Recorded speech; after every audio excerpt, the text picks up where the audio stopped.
गणपती बाप्पा मोरया. गणरायाचं आगमन म्हणजे वातावरण मंगलमय करणारा सण.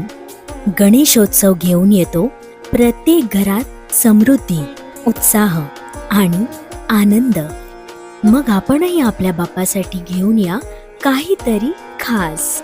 बाप्पाच्या दिव्य मूर्तीला सजवा चांदीच्या आभूषणांनी. कुशल कारागिरी, शुद्धता आणि भक्तिभावाचा संगम म्हणजे महेंद्र ज्वेलर्स यांच्या दालनातील गणपती बाप्पासाठी घडवलेले सुंदर चांदीचे अलंकार. चांदीचे मुकुट, हार, कर्णफुले आणि अन्य सुंदर आभूषणे मिळतील फक्त महेंद्र ज्वेलर्समध्ये. तर मंडळी, आजच भेट द्या महेंद्र ज्वेलर्स यांच्या भव्य दालनाला आणि आपल्या बाप्पासाठी सुंदर असे चांदीचे अलंकार निवडा. महेंद्र ज्वेलर्स, इचलकरंजी.